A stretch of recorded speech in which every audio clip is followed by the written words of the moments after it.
Imron adalah pemuda desa berusia 23 tahun. Sejak lulus sekolah menengah, ia bekerja serabutan di kampungnya, mulai dari membantu panen padi hingga menjadi tukang bangunan. Sayangnya, penghasilannya tidak menentu. Ia ingin pekerjaan yang lebih stabil, tetapi di desanya sulit mendapat pekerjaan tetap. Suatu hari, kakaknya, Farid, yang bekerja di kota, menghubunginya. "Bron, ada kerjaan buat kamu di kota. Di hotel tempat teman abang kerja, mereka butuh pegawai tambahan." Imron langsung tertarik. Pekerjaan di hotel terdengar lebih baik daripada pekerjaannya sekarang. Meskipun ia tidak pernah bekerja di bidang perhotelan, ia yakin bisa belajar. "Abang yakin aku bisa? Aku kan udah ada pengalaman, Bang," tanya Imron ragu. "Gak usah khawatir, Bron. Kerjanya gak susah. Cuma ya jadi bersih-bersih lah, seperti jadi penerima tamu di waktu malam, bahasa kerennya resepsionis, bersihin kamar, dan macam-macam lah pekerjaan di situ. Kamu tinggal terima tamu, kasih kunci kamar, beres deh. Ya kadang-kadang bantu beres-beres juga," jawab Farid. Setelah berdiskusi dengan ibunya, Imron memutuskan menerima tawaran itu. Ia pun berangkat ke kota dengan harapan bisa mendapat penghasilan yang lebih stabil. Pertama kali menginjakan kaki di hotel. Setibanya di kota, Imron langsung menuju hotel tempat ia akan bekerja. Hotel itu tidak sebesar yang ia bayangkan. Bangunannya tua, cat temboknya mulai mengelupas, dan papan namanya sudah kusam. Hotel tersebut bernama Hotel Melati Indah, nama samaran. Tetapi kesannya jauh dari kata indah. Saat masuk ke lobi, Imron bertemu dengan seorang pria berusia sekitar 40 tahun dengan wajah serius. Ia mengenakan seragam satpam berwarna biru tua. "Kamu yang mau kerja di sini?" tanyanya dengan suara berat. "Iya Pak, saya Imron," jawabnya. "Saya Hamzah, satpam di sini. Nanti kalau ada apa-apa, jangan sungkan tanya saya atau Aji," katanya sambil menunjuk seorang pria muda yang sedang duduk di meja resepsionis. Aji, karyawan senior di hotel itu, menyambut Imron dengan senyum ramah. Ia berusia kurang lebih sekitar 30 tahun, tubuhnya kurus, dan matanya sedikit cekung, seolah kurang tidur. "Akhirnya ada anak baru, gimana perjalanan? Lancar?" Aji mencoba mencairkan suasana. Imron mengangguk, namun perhatiannya teralihkan oleh suasana hotel yang terasa agak aneh. Lorong-lorongnya sempit, pencahayaannya redup, dan udara di dalam teras pengap, seolah jarang ada sirkulasi udara yang baik. "Hotel ini udah lama banget, tapi masih banyak tamunya," kata Aji seakan membaca pikiran Imron. Imron hanya mengangguk. Ia merasa sedikit tidak nyaman, tetapi mencoba menyesuaikan diri. Beberapa jam pertama, Aji mengajari Imron cara bekerja sebagai resepsionis malam. Hotel ini lebih banyak menerima tamu yang datang untuk menginap beberapa jam saja. Pasangan yang mencari tempat singkat untuk bermalam. Kebanyakan tamu di sini ya gitu, Ron. Maklum, hotel murah. Jadi yang datang biasanya pasangan gelap atau yang nyari hiburan malam, ujar Aji sambil menyandarkan tubuhnya di kursi. Imron mulai memperhatikan pola tamu yang datang. Hampir setiap malam, banyak pria datang membawa perempuan berpakaian minim. Beberapa bahkan tidak segan menunjukkan kemesraan di depan lobi sebelum naik ke kamar. Dari meja resepsionis, Imron bisa mendengar suara-suara dari kamar-kamar di lantai atas. Suara desahan, tawa cekikikan, bahkan kadang pertengkaran. Ia merasa canggung, tetapi Aji hanya tertawa kecil melihat ekspresinya. "Biasa aja, Ron, nanti juga kebal," ucapnya santai. Imron hanya mengangguk, meskipun dalam hati ia merasa gelisah. Malam pertama Imron bekerja sendirian di meja resepsionis. Perasaannya sudah tidak enak sejak awal. Jam menunjukkan pukul 2 pagi, dan suasana hotel mulai lebih sepi. Aji sedang istirahat di ruang belakang, sementara Pak Hamzah patroli di luar gedung. Imron mencoba fokus pada buku tamu, tetapi entah kenapa ia merasa ada yang mengawasinya. Tiba-tiba ia mendengar suara langkah kaki di lorong. Pelan, seperti seseorang berjalan tanpa alas kaki. Tamu baru, gumam Imron. Ia melihat ke arah lorong, tetapi tidak ada siapa-siapa. Ia kembali menunduk mencoba menenangkan diri. Lalu, suara itu terdengar lagi. Kali ini lebih jelas, mendekat ke arahnya. Imron menahan nafas dan melongo ke lorong lagi. Kosong. Dadanya mulai berdebar. Ia mencoba mengabaikan suara itu, tetapi tiba-tiba lampu di lorong berkedip sebentar sebelum kembali normal. Dadanya mulai berdebar. Ia mencoba mengabaikan suara itu, tetapi tiba-tiba lampu di lorong berkedip sebentar sebelum kembali normal. Mungkin listriknya jelek, pikirnya berusaha tetap rasional. Namun tepat saat ia mencoba fokus kembali pada pekerjaannya, sesuatu membuatnya merinding. Di kaca meja resepsionis yang menghadap ke lobi, Imron melihat pantulan seseorang berjalan di lorong. Tapi saat ia berbalik, lorong itu masih kosong. Jantungnya hampir melompat keluar. Tanpa sadar, tangannya gemetar saat hendak meraih segelas air di meja. Saat itulah suara batuk lirih terdengar di dekat telinganya, seperti suara seseorang yang berdiri tepat di belakangnya. Ia melompat kaget, hampir menjatuhkan gelas. "Astagfirullah," serunya. Nafasnya tersengal saat ia menoleh ke belakang. Lagi-lagi tidak ada siapa-siapa. Panik mulai menyerangnya. Ia bangkit dari kursi dan berjalan ke ruang belakang tempat Aji beristirahat. Begitu masuk, ia melihat Aji tidur nyenyak di atas kasur kecil. "Bang Aji," panggilnya, mencoba membangunkan. Aji mengerjapkan mata, tampak kesal karena dibangunkan. "Apaan, Ron? Ada tamu?" tanyanya malas. Enggak, tapi aku dengar suara langkah kaki di lorong. Terus tadi ada yang batuk di belakangku," ujar Imron dengan suara bergetar. Aji terdiam sesaat sebelum akhirnya tertawa kecil. "Udah merasain juga ya?" tanyanya santai. Imron mengerutkan kening. "Maksudnya?" Aji bangkit dan menepuk bahu Imron. "Udah santai aja. Hotel ini kan udah tua. Wajar kalau ada yang tinggal di sini selain kita dan tamu," katanya sambil meregangkan tubuhnya. Imron merasa bulu kuduknya meremang. "Jadi, maksud Bang Aji, ada yang lain di sini?" tanyanya pelan. Aji hanya tersenyum samar sebelum berbalik dan berjalan ke meja resepsionis. Imron masih berdiri di tempatnya, merasa semakin tidak nyaman. Ia baru menyadari pekerjaan ini mungkin tidak sesederhana yang ia kira. Di luar sana, suara langkah kaki kembali terdengar di lorong. Dan kali ini, Imron yakin ia bukan satu-satunya yang terjaga malam itu. Di lain waktu, Imron akhirnya mendapat giliran shift malam pertamanya. Aji sudah lebih dulu memperingatkan bahwa malam di hotel ini berbeda dengan siang. "Kalau kamu dengar suara aneh, anggap aja angin," ujar Aji sambil terkekeh meski ada sorot serius di matanya. Imron mengangguk saja. Sebagai anak desa yang terbiasa dengan cerita-cerita mistis, dia tak ingin langsung percaya, apalagi baru bekerja di sini. Menjelang tengah malam, suasana hotel terasa semakin sunyi.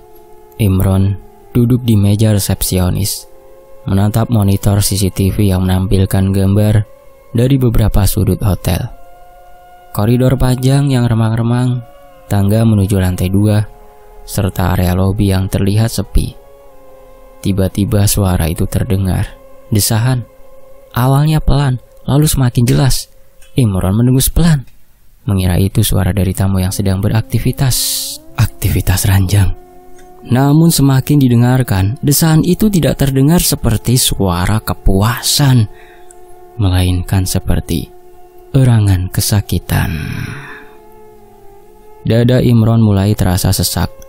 Matanya melirik layar CCTV yang menampilkan lorong lantai 2. Ada sesuatu di sana, bayangan samar, bergerak pelan. Tidak jelas bentuknya, tetapi ada. Jantungnya berdegup kencang. Dengan tangan sedikit gemetar, ia mengambil senter dan beranjak menuju tangga. Ia melangkah hati-hati, nafasnya tertahan. Lorong lantai 2 tampak kosong. Tidak ada siapapun di sana. Namun, perasaan itu ada. Perasaan seakan ada sesuatu yang sedang mengamatinya dari ujung lorong. Malam berikutnya, setelah shift panjang, Imron memutuskan untuk tidur di kamar karyawan. Kamar itu kecil, hanya berisi ranjang single dan lemari tua. Udara di dalam terasa pengap meski jendela sedikit terbuka. Imron segera terlelap, tetapi tidurnya tidak nyenyak. Dalam mimpinya, ia berada di lorong hotel. Lampunya berkedip-kedip. Ada seorang perempuan berdiri membelakanginya, rambutnya panjang. Tubuhnya tertutup gaun putih yang lusuh. Imron ingin berbalik dan pergi, tetapi kakinya terasa berat. Perempuan itu mulai menangis. Tangisannya pelan, lalu berubah menjadi isakan memilukan. Perlahan, perempuan itu menoleh. Wajahnya pucat, matanya kosong, bibirnya bergetar. 15 tahun, bisiknya pelan. Kembalikan aku. Imron terbangun dengan tubuh basah oleh keringat. Dadanya naik turun, nafasnya terengah-engah. Tapi suara itu belum hilang. Bisikan itu terdengar lagi, kali ini tepat di samping telinganya. 15 tahun, kembalikan aku. Imron langsung bangkit dari tempat tidur. Matanya liar mencari sumber suara. Namun, kamar itu kosong. Hanya suara detak jantungnya yang menggema di telinganya. Esoknya, saat sarapan di dapur karyawan, Imron tidak bisa menahan diri untuk bertanya kepada Aji. Ci, di hotel ini ada sesuatu ya? Aji yang sedang menyeruput kopi menatap Imron dengan ekspresi tenang. Kamu mulai ngerasain juga? Imron mengangguk. Aji menghela nafas, lalu menatap ke arah lorong. Dulu ada cewek yang kerja di sini, namanya Wati. Cantik, masih muda. Dia pacaran sama salah satu tamu tetap di sini. Cowok kaya, udah beristri. Wati sayang banget sama dia, percaya semua janji manisnya. Imron mendengarkan dengan seksama. Suatu malam, Wati nunggu cowok itu di kamar 207. Dia udah yakin bakal dibawa pergi dari tempat ini, bakal dinikahin. Tapi ternyata si cowok malah datang sama istrinya. Haji menghela nafas.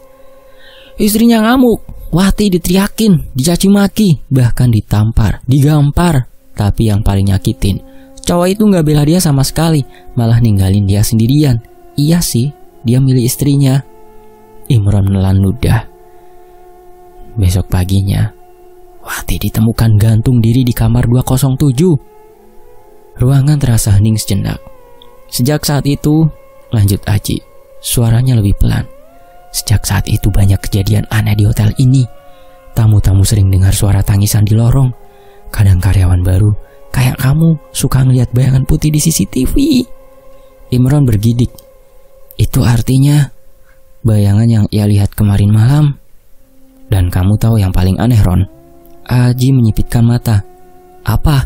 Suara Imron nyaris berbisik. Waktu mayat Wati ditemukan, di dinding kamar ada tulisan pakai lipstik merah. Aji mendekat, suaranya semakin lirih. Tulisan itu, 15 tahun, kembalikan aku. Imron merasakan darahnya berdesir. Itu adalah kata-kata yang ia dengar dalam mimpinya tadi malam. Sejak mendengar cerita itu, Imron semakin waspada terhadap hal-hal ganjil di hotel.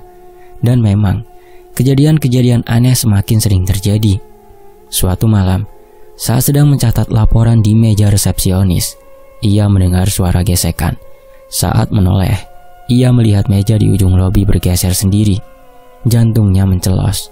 Ia memeriksa sekeliling, memastikan tidak ada orang. Angin? Tidak mungkin. Lalu lampu gantung di lobi mulai berkedip-kedip, seperti ada sesuatu yang mengganggu arus listriknya. Imron mencoba mengabaikan, berusaha tetap fokus pada pekerjaannya. Namun, ketenangannya kembali terusik saat ia melihat sesuatu di kaca besar lobi. Di belakangnya, di pantulan kaca, tampak sosok perempuan berdiri di ujung koridor. Gaun putih lusuh, rambut panjang tergerai. Imron menahan nafas. Ia menoleh perlahan, kosong. Tidak ada siapapun di sana. Tapi ketika ia kembali menatap kaca, sosok itu masih ada, berdiri menatapnya. Imron buru-buru membalikan tubuhnya. Jantungnya berdebar kencang, tapi koridor tetap kosong. Tiba-tiba suara berat datang dari belakang. "Jangan ditantang." Imron tersentak dan menoleh cepat. Pak Hamzah berdiri di sana, wajahnya datar. "Kamu mulai lihat dia ya?" lanjutnya. Imron menelan ludah. Iya Pak." "Dia siapa Pak?" Pak Hamzah mendekat, menepuk bahu Imron pelan. "Sebaiknya kamu belajar berdamai dengan penghuni sini. Jangan takut, jangan usil, dan jangan sok berani, apalagi menantang." Imron mengangguk lemah, meskipun tubuhnya masih gemetar. Pak Hamzah menatap koridor kosong sejenak, lalu berbisik lirih. Karena kalau dia sudah memilih siapa yang dia ganggu, dia tidak akan berhenti. Suasana terasa semakin dingin. Imron menelan ludah. Sepertinya pekerjaannya di hotel ini tidak akan berjalan semudah yang ia kira. Di lain waktu, malam itu hujan turun dengan deras. Angin kencang membuat dedaunan di luar hotel berterbangan, menciptakan bayangan-bayangan aneh di kaca jendela lobi. Imron sedang duduk di meja resepsionis. Matanya nyaris terpejam karena kantuk yang menyerang.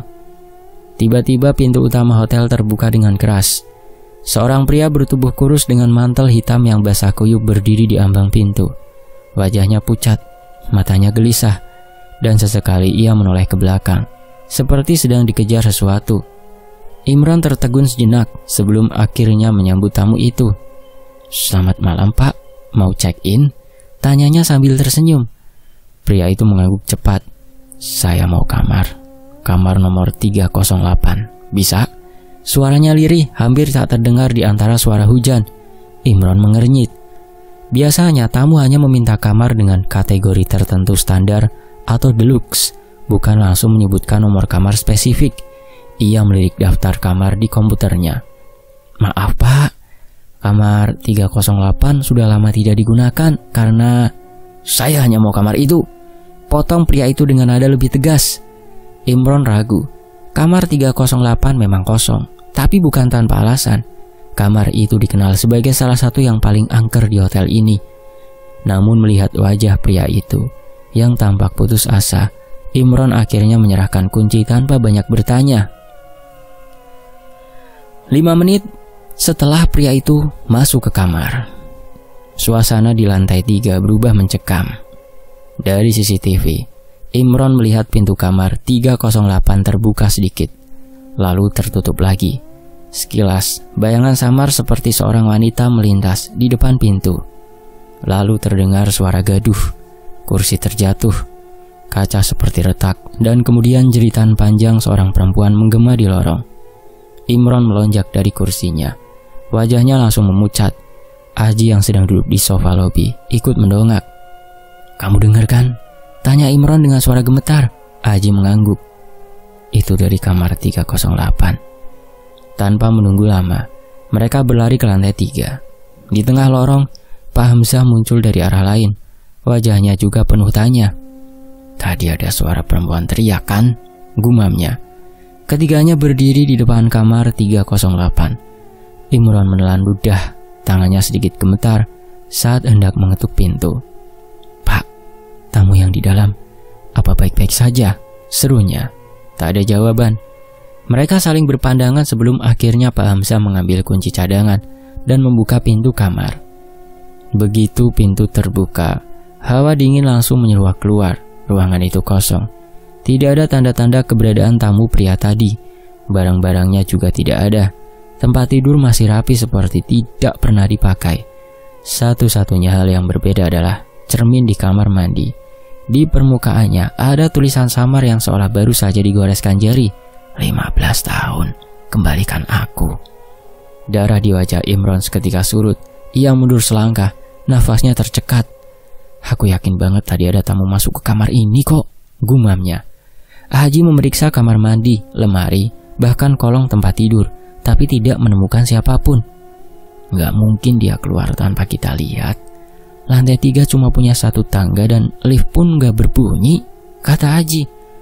Pak Hamzah menarik nafas panjang. Wajahnya tampak lebih serius dari biasanya.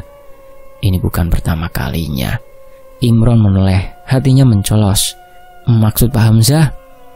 Pak Hamzah mengusap wajahnya, lalu menatap Imron dan Aji bergantian. Dulu pernah ada tamu yang tiba-tiba menghilang dari kamar ini. Polisi sampai turun tangan, tapi nggak ada petunjuk. Kamar ini memang punya sejarah kelam. Imron merasakan bulu kuduknya meremang. Imron mulai takut, ingin berhenti bekerja. Dan sejak malam itu, Imron mulai merasa hotel ini bukan sekedar angker, melainkan menyimpan sesuatu yang jauh lebih mengerikan. Ia mulai mempertimbangkan untuk resign. Malam-malamnya kini dipenuhi kegelisahan, suara-suara aneh, dan bayangan yang selalu terasa mengawasinya. Suatu malam, ketika ia sedang duduk di resepsionis, tiba-tiba telepon internal dari kamar 308 berbunyi. Jantung Imron hampir copot. Dengan tangan gemetar, ia mengangkatnya. Halo? Hening. Lalu suara nafas seseorang terdengar di seberang, lirih, pelan, dan menyeramkan. 15 tahun, kembalikan aku. Klik, telepon terputus. Imron melempar gagang telepon dan langsung berdiri. Wajahnya pucat pasi. Aji yang duduk di dekatnya langsung bangkit. Kenapa, Imron? Tanyanya. Dengan suara bergetar, Imron menjelaskan kejadian barusan. Aji menatapnya dengan serius. Kamu yakin mau berhenti kerja? Imron mengangguk cepat. Aku gak sanggup lagi, Ci. Ini bukan cuma hantu biasa. Ini lebih dari itu. Pak Hamzah yang baru saja masuk ke lobi mendengar percakapan mereka dan menghela nafas panjang. Kalau kamu takut, aku gak bisa paksa kamu buat tetap di sini, katanya. Tapi hotel ini sudah ada sejak lama. Ada banyak hal yang tidak kita mengerti. Kalau kamu kerja di tempat lain pun belum tentu bebas dari hal-hal seperti ini. Imron menunduk. Ia tahu Pak Hamzah ada benarnya. Tapi satu hal yang pasti, hotel ini menyimpan misteri yang lebih dalam daripada yang pernah ia bayangkan. Dan ia belum siap untuk menghadapi semuanya. Malam itu, udara di luar terasa lebih dingin dari biasanya. Angin kencang berdesir di antara pepohonan di sekitar hotel. Sesekali menggoyangkan ranting-ranting hingga menimbulkan suara gesekan, menyerupai bisikan samar. Imron duduk di meja resepsionis, mencoba mengusir kantuk dengan secangkir kopi hitam. Malam seperti ini biasanya sepi, hanya sesekali ada tamu yang keluar untuk membeli sesuatu di warung depan hotel. Tiba-tiba listrik di seluruh hotel padam. Gelap pekat menyelimuti lorong-lorong panjang hotel. Hanya cahaya dari luar yang samar-samar menembus melalui jendela. Imron meraba-raba saku celananya, mengeluarkan ponsel untuk menyalakan senter. Tapi sebelum ia sempat menyalakannya, sesuatu menarik perhatiannya. Di ujung lorong, sosok perempuan berambut panjang berdiri diam. Tubuhnya kurus, wajahnya pucat pasi, dengan mata kosong yang tampak tak memiliki kehidupan. Ia mengenakan gaun putih yang kusam, seperti pakaian yang sudah lama tidak dicuci. Imron menelan ludah, mencoba menggerakkan tubuhnya, tapi seakan ada sesuatu yang menahannya di tempat. Detak jantungnya berpacu cepat, sementara keringat dingin mulai mengalir di pelipisnya. Sosok itu tidak bergerak, hanya berdiri di sana, menatapnya dengan pandangan kosong. Saat listrik kembali menyala, sosok perempuan itu lenyap begitu saja. Hanya lantai yang kosong di ujung lorong, seolah-olah tidak pernah ada siapapun di sana. Imron menggigit bibirnya, mencoba menenangkan diri. Mungkin cuma ilusi, gumamnya. Meski dalam hati ia tahu ada sesuatu yang tidak beres di tempat ini. Belum sempat Imron mengatur nafas, tiba-tiba terdengar suara jeritan dari lantai atas. Imron langsung berlari menaiki tangga, diikuti oleh Aji yang baru saja keluar dari dapur. Saat mereka tiba di lorong lantai 2, seorang tamu perempuan tampak berdiri di depan kamarnya, menangis histeris. "Pak, ada hantu di kamar saya," teriaknya dengan suara bergetar. Matanya penuh ketakutan, wajahnya pucat seperti baru saja melihat sesuatu yang mengerikan. Imron dan Aji saling bertukar pandang sebelum mendekatinya. "Tenang, Mbak, bisa ceritakan apa yang terjadi?" tanya Imron berusaha tetap tenang. Wanita itu menarik nafas dalam-dalam, tapi suaranya masih gemetar saat ia berbicara. "Saya sedang tidur, lalu tiba-tiba terbangun karena merasa ada seseorang yang duduk di kasur. Saat saya membuka mata, ada perempuan berambut panjang duduk di tepi kasur sambil menatap saya." Jantung Imron kembali berpacu. Gambaran sosok yang tadi ia lihat di lorong kembali terlintas di pikirannya. Apa dia mengenakan gaun putih? Tanyanya pelan. Wanita itu mengangguk cepat. Iya, wajahnya pucat sekali dan matanya kosong. Saya langsung menjerit dan dia menghilang begitu saja. Saat itu Pak Hamzah datang dengan langkah tergesa-gesa. Apa yang terjadi? Tanyanya. Imron menjelaskan situasinya singkat. Pak Hamzah yang hanya mengangguk, lalu menepuk pundak tamu perempuan itu dengan lembut. Mbak, coba pindah ke kamar lain saja malam ini ya. Saya akan pastikan tidak ada gangguan lagi. Wanita itu menurut, meski wajahnya masih ketakutan. Setelah dia masuk ke kamar baru, Pak Hamzah menoleh ke arah Imron dan Aji. Ikut saya ke bawah, ada sesuatu yang perlu kalian tahu. Di ruang belakang dekat gudang penyimpanan, Pak Hamzah menuangkan teh ke dalam 3 gelas. Ia menghela nafas panjang sebelum mulai bercerita. Hotel ini dulu bukan hotel, katanya dengan nada berat. Sebelum direnovasi, tempat ini adalah rumah bordil. Imron dan Aji saling berpandangan, terkejut dengan informasi itu. Jadi tempat ini dulu tempat prostitusi? Tanya Aji ragu. Pak Hamzah mengangguk. Iya, operasinya ilegal. Tapi dulu banyak pelanggan dari luar kota yang datang ke sini. Sampai suatu hari ada seorang wanita muda yang bekerja di sini mengalami kejadian buruk. Ia berhenti sejenak menatap kedua anak muda di depannya. Dia dianiaya oleh seseorang pelanggan, dipukuli hingga sekarat di salah satu kamar di lantai 2. Tidak ada yang menolongnya. Akhirnya, dia bunuh diri malam itu juga. Setelah kejadian itu, tempat ini ditutup sementara. Lalu beberapa tahun kemudian, direnovasi jadi hotel. Dan setelah jadi hotel, ada juga yang bunuh diri di kamar hotel ini. Imron bergidik. Sekarang semuanya masuk akal. Sosok perempuan yang ia lihat, tamu yang histeris, mungkin itu adalah arwah wanita malang itu. Kenapa tidak ada yang pernah cerita soal ini? Tanya Imron. Pak Hamzah tersenyum tipis. Pemilik hotel tidak mau ada cerita horor beredar. Mereka takut bisnisnya hancur kalau tamu-tamu tahu soal ini. Imron menghela nafas. Semakin lama ia bekerja di sini, semakin banyak misteri yang terungkap. Setelah mendengar cerita dari Pak Hamzah, Imron merasa ada hal yang harus ia terima jika ingin tetap bekerja di sini. Gangguan-gangguan yang selama ini ia alami bukan kebetulan. Ada penghuni di hotel ini yang tidak bisa diabaikan begitu saja. Ia termenung lama malam itu, duduk di meja resepsionis sambil menatap layar komputer yang menampilkan daftar tamu. Pikirannya masih dipenuhi bayangan sosok perempuan tadi.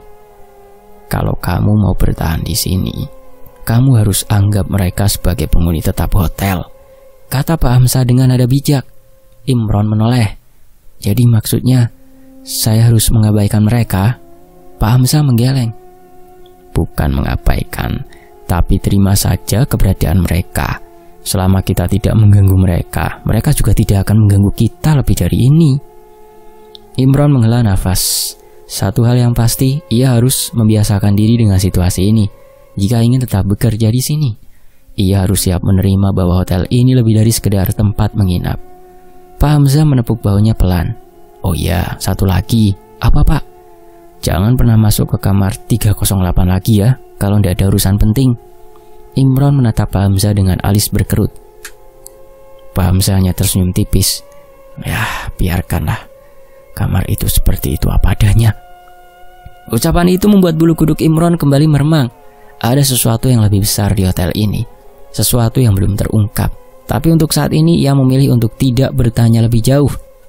Sekarang ia tidak lagi panik ketika mendengar suara ketukan di pintu resepsionis. Tetapi saat dilihat tidak ada siapa-siapa, ia juga tidak lagi terkejut jika melihat siluet seseorang wanita berdiri di ujung lorong. Apalagi mbak-mbak itu menatap ke arahnya dengan wajah pucat. Sudah biasa aja gitu. Dan entah sejak kapan perasaan takutnya telah berubah menjadi sesuatu yang lain. Sebuah penerimaan. Sebab ia tahu, di hotel ini, manusia bukan satu-satunya penghuni. Imron mulai menerapkan kebiasaan-kebiasaan baru. Ia belajar untuk tidak terlalu banyak bertanya jika ada hal aneh terjadi. Jika ada suara-suara yang bukan berasal dari tamu, ia akan berpura-pura tidak mendengar. Jika melihat bayangan sekilas di lorong, ia akan menundukkan kepala dan melanjutkan pekerjaannya. Ia mulai mengikuti saran Pak Hamzah, tidak pernah memasuki kamar-kamar tertentu tanpa alasan yang jelas. Selesai. Demikianlah sebuah kisah, semoga terhibur. Sampai jumpa di Tony FS. Wassalamualaikum.